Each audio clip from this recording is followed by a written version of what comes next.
Namaste. My name is Francois Gautier. Some of you know me. I'm a French journalist and writer. I've been living in India for a long time.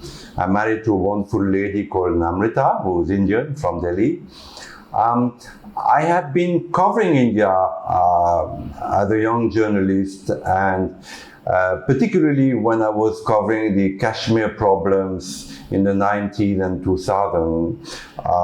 It was an eye-opener for me. The plight of the ethnic cleansing of the Kashmiri Hindus, of which I was a witness, completely changed my mind. I started studying Indian history and started realizing how much India suffered through so many invasions, from Alexander the Great to Babur, to the British, the French, the Dutch. And I did the first exhibition on the Kashmiri Hindus, Kashmiri Pandits, which I opened in 2004, I think, in Delhi's Habitat Center.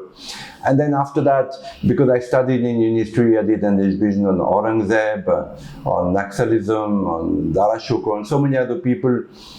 And at some point, I had so many exhibitions that I didn't know what to do with them. You know, I would open them, then put them in a storeroom, and the exhibition would follow.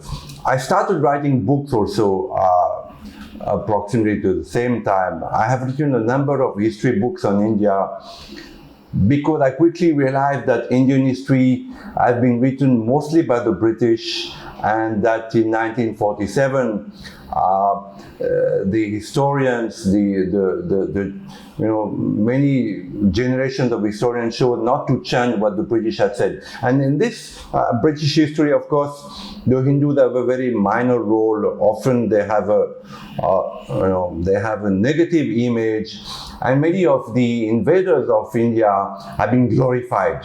Yesterday, today, and hopefully not tomorrow.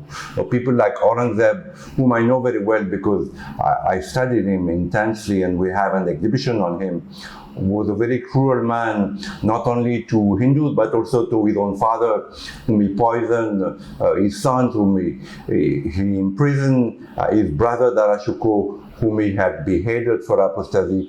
These people are glorified. So I wrote this in book. My latest history book is called An Entirely New History of India, because the history of India that I wrote in these books is entirely different from what you can read in normal books like Romila Tapar, or Westerners like Christophe Jaffrelot or Mr. Witzel of the United States. So from Alexander the Great, who actually had a difficult time when he came to India and not only encountered very fierce resistance, but also came to admire Hindus, their sadhus, their culture, their philosophy, to Nehru, who was not the hero of Indian independence, neither was Mahatma Gandhi, because there were many others before them. Of course, we cannot negate the Mahatma's role in the Indian independence, but before them, there were people like Sri Aurobindo, who, 20, 30, 40 years before Nehru and Gandhi had advocated the eviction of the British by force if necessary. So I started a museum on the land given to me by Sri Sri Ravi Shankar, 5 acres of land near the Pune airport, near the Lohegaon airport. Those of you who know Pune know that there's an airport in Pune called Lohegaon, named after a village which is not very far from the airport. So we got a land which was very barren, and there was no water, no trees.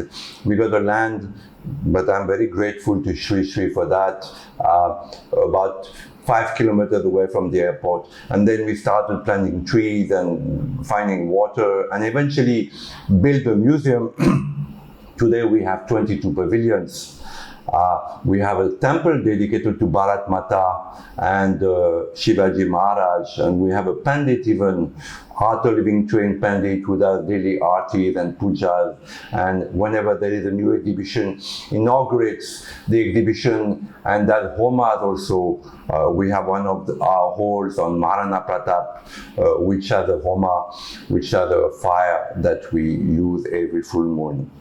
Now, this is a Seva museum, of course. My wife, Namrita, is a textile designer. I continue to be a writer, and a journalist, partially. I'm not a full-time journalist anymore, but we both continue our job and we give our free time and energy to this museum. And I can guarantee you it's a lot of energy because I have faced a lot of problems, of course. When you touch at Indian history, it's a very touchy subject. Whether you do something on the Goa Inquisition, the Christians get offended because it was the Christian Portuguese who tortured not only Hindus but also Jews and Muslims in Goa. When you touch at Aurangzeb or Tipu Sultan or the Hindu Holocaust, of course, Muslims may get offended. So it has been a very difficult road, but I think that more than my books, more than my articles, this museum is something which I will leave behind me and of which I'm very proud. As I said, this is Seva Museum. The entrance of the museum is free. It's open. If you go to the website, factmuseum.com, F-A-C-T museum in one word.com, there's the Google map. So please visit the museum because, as I said, it's been a lot of effort and a lot of work and a lot of love and a lot of dedication to this wonderful country, India. We are entirely dependent on donations, my wife and I. So the money that you give goes into the new pavilion, the new exhibition. Just now we have opened 2 new pavilions dedicated to women warriors of India.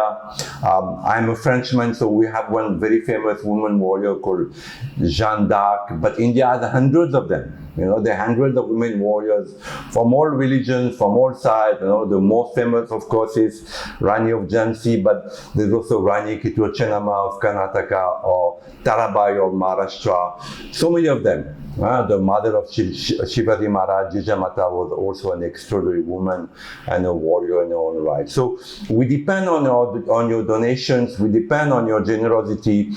We have, of course, we are a registered trust. We have tax exemption, both Indian, UK and US. We have a branch in the US called FACT USA. And if you are American citizen or NRI, you can donate there and get American tax exemption. We have FCRA, so you can donate in foreign exchange. It comes to us. So this is, this is a museum. I think there is no other museum in the world where Indian history is depicted as it happened, not as it has been written. And we have historians, we commission painters mostly, but sometimes we also have digital exhibitions to show Indian history as it happened. So please support us, please help us for this museum to expand so that it is there for the next 2-3 centuries. And I plead you, please come and visit that wonderful museum which is yours. Namaste.